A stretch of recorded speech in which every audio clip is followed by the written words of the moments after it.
வாழ்த்துக்கள் sir Tan Sri பட்டத்துக்கு. Already வந்து தன்ஸ்ரீ தத்தோ பட்டம் உங்களுக்கு கொடுத்து கௌரவிச்சிருக்காங்க. ஸோ இந்த பட்டம் பற்றி சொல்லுங்கள் சார். இது வந்து டத்தோஸ்ரீக்கு அடுத்த லெவல். அதாவது வந்து டத்தோன்னு தான் எல்லாரையும் கூப்பிடுவாங்க மலேசியாவில் இருக்கவங்க எல்லாருமே. ஆனால் டத்தோஸ்ரீயே அதுக்கு அடுத்த லெவலான ஒரு இது. ஒரு பத்மஸ்ரீங்கிற லெவலில் அந்த டத்தோஸ்ரீக்கெல்லாம் பேசப்படும். தான்ஸ்ரீங்கிறது ஒரு அன்னை தெரசா அந்த மாதிரி இருக்கிறவங்களுக்கு தான் தான்ஸ்ரீ கொடுப்பாங்க. அது அதுக்கு அடுத்த லெவல், அதுதான் ஹையஸ்ட். இது வந்து மன்னரால் வழங்கப்படுகிற ஒரு விஷயம்.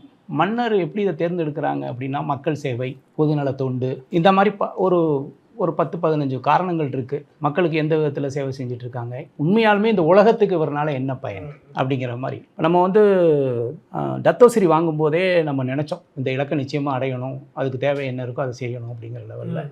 ஆமாம், ஒரு 5 ஆண்டுகள் பிளான் பண்ணி தான் இதை வந்து அவார்டுக்காக, இப்போ ஆஸ்கார் அவார்டுக்கு எவ்வளோ பிளான் பண்ணி உழைச்சி எப்படியாவது வாங்கணும்னு நினைக்கிறாங்க. சில பேர் அதில் பார்ட்டிசிபேட் பண்ணாவே போதும்னு நினைக்கிறாங்க இல்லையா? அது மாதிரி நம்ம ஊரில் எவ்வளவுதான் நமக்கு தகுதி வாய்ப்பு இருந்தாலும், அதாவது திரைக்கடல் ஓடியும் திரவியம் தேடுன்னு சொன்னாங்க இல்லையா? திரவியத்தை விட ஒரு அங்கீகாரம் கிடச்சிச்சுன்னா அது இன்னும் ஒருபடி மேலே. பணத்துக்காக மட்டும் வெளிநாட்டுக்கு போகாமல் இல்லையா, அவங்க நம்ம அங்கீகாரம் பண்ணி நமக்கு ஒரு விருது வழங்குறதுங்கிறது நம்ம ஒரு தமிழனா, ஒரு இந்தியனா நான் ஒரு சாதனையாக நினைக்கிறேன். எப்படி சினிமாவில் ஒரு ஆஸ்காரோ அது மாதிரி இது தொழிலில் ஒரு சூப்பர் மிகப்பெரிய தத்தோஸ்ரீ விருதுக்கு வந்து நாங்கள் ரொம்ப பெருமைப்படுறோம். Thank you so much. இன்னும் நிறைய சாதனைகள் நீங்கள் பண்ணணும் சார்.